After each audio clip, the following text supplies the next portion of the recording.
Hello and welcome to Kicktalk Reboot. On this week's show, we concentrate on the McBookie.com West First Division as Larkhall make the long journey through to Lanarkshire in the Battle of the Thistles. We also have match report from Irvine Meadow's encounter against in-form Renfrew.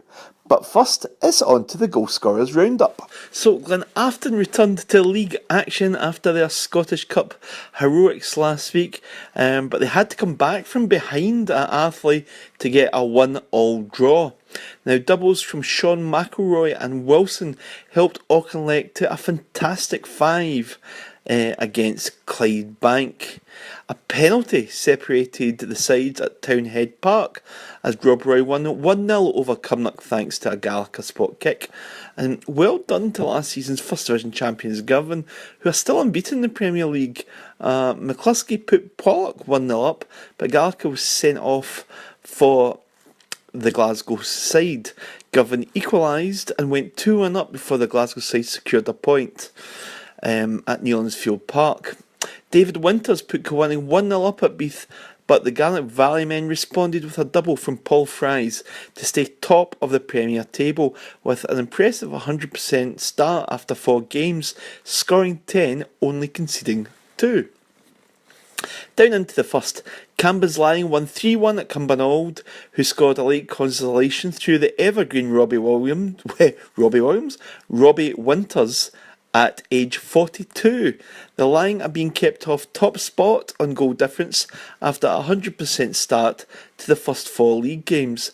Greg Miller left it late for Kello as he scored from the spot in the 97th minute to make it 2-2 against Darvel in the battle between the promoted sides.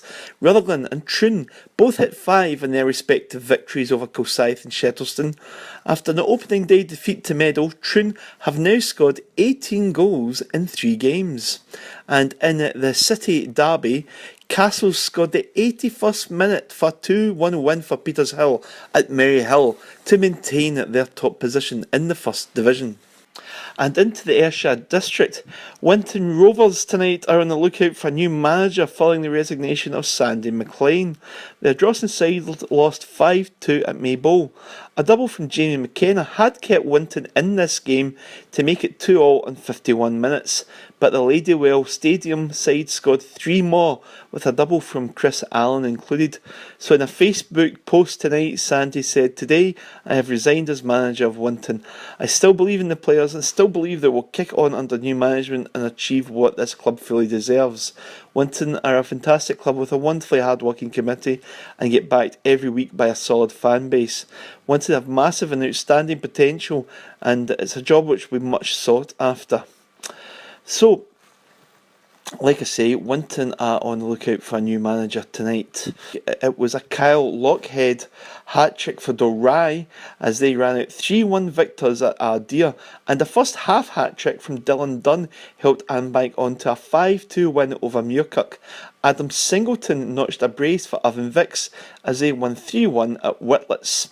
And the wee team from the Doon Valley are not doing too bad so far. Craigmark Buntonians are top of the division with 5 wins out of 5. 17 goals scored and only 1 conceded. And they beat Saltcoats 5-0 today. So like I say, the Dalmerton side have certainly set the heather alight so far in the Ayrshire District League. I was at Gasworks Park, Larkhall, with a score in this McBookies.com West First Division encounter was Larkhall Thistle 0, Larg Thistle 1.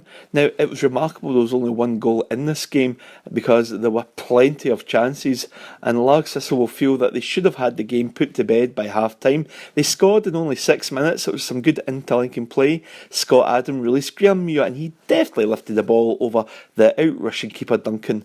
So 1-0 Largs, and then they missed that glut of opportunities after that.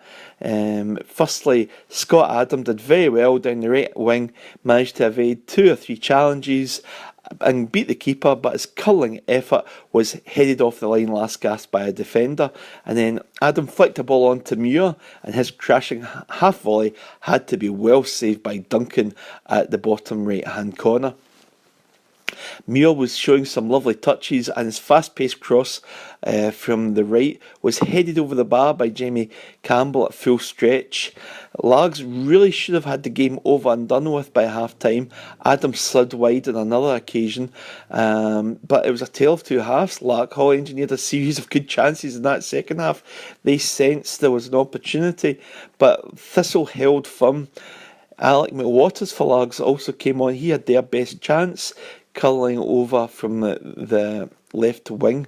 But the first warning shot for Largs came when Larkhall's Innes got on the end of a searching cross, heading just wide of the right post. Another couple of headers followed for Larkhall. The pressure was really cranking up, and Largs, who had looked comfortable in that opening hour, was suddenly being forced into uncharacteristic mistakes. Two defenders going for the one header, for instance. So there was anger from the visitors' bench after a foul was not given in the Largs half, and Larkhall raced clear, leading to a spectacular half volley from Gracie, which was brilliantly beaten away by Ross Lundy in the Thistle goal. And at the death, Lundy again came to the rescue to pull off a really smashing reflex save. So a nail-biting finale, but Largs held firm to take the points. So final score at Gasworks Park, Larkhall 0, Largs 1. And now it's over to Stuart McConnell, who was at Meadow Park. Uninspiring Meadow crashed a second straight defeat, piling the pressure on manager Ross Wilson.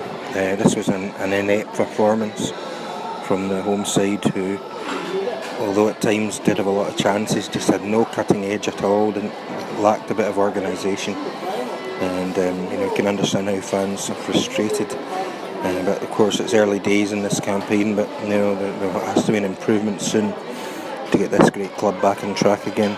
The opening minute, Aaron Connolly made a darting run before shooting high and wide from 16 yards. Then a header from Danny Mackay after a Ben Carson corner kick was deflected over the bar by the Renfrew defence. 2 minutes later, as Meadow began well, the home side forged another chance in 8 minutes from Mark McLennan found Stuart Hanna shot wide. Renfrew registered their first chance in 14 minutes when Conor McGuinness shot just over the bar from 20 yards. Frew came close a minute later when a fierce effort from Jamie Docherty 12 yards out was saved well by Craig Gordon. By far the best opportunity of the game so far came 24 minutes when a Mackay effort 16 yards was palmed away by Danny McLean. However, Renfrew took a shot lead in 31 minutes when the unmarked Scott Morton headed home a Cameron Clark corner kick at the back post. Meadow levelled in 39 minutes when Aaron Connolly headed home a Lee McCree corner kick from 6 yards. 6 minutes later, McEwen shot across the base of goal for Meadow. As they kept on pressing, and skipper Carson sent a chip narrowly over the top from 16 yards in 50 minutes. Renfrew seized the lead in 64 minutes when Patrick O'Keefe blasted home a volley from 16 yards. Carson sent a harmless volley across the face of goal from 16 yards in 68 minutes. Connolly ballooned the ball well wide from 20 yards in 69 minutes. Visiting substitute Lee Cochran sent a 20-yard free kick well wide in 79 minutes. And Ben Black had his close range effort easily saved by McLean in 85 minutes. Meadow looked to equalise a minute from time when Mackay set up Carson to blast into the roof of the net from 6 yards, but the goal was chalked off for offside, although he looked onside. When you're struggling, unfortunately breaks go against you. Irvine Meadow at Darvel next week and really need a win, get them so sorted. So from Meadow Park, where the final score in this McBrookie Super League First Division match was Irvine Meadow 1, Renfrew 2. Stuart McConnell for Kicktalk. And after the game, Stuart spoke to Irvine Meadow manager Ross Wilson. For set pieces, felt we were the better team. Linesman makes a terrible decision, and You felt that was looked onside, that there? it was, listen, it didn't look onside, it was onside. It's shocker. It's a shocker, and you hear people in football saying decisions that cost people jobs. That's a decision that would cost somebody their job. So we've been robbed at a point after 0-3, and again, maybe rob's the wrong word.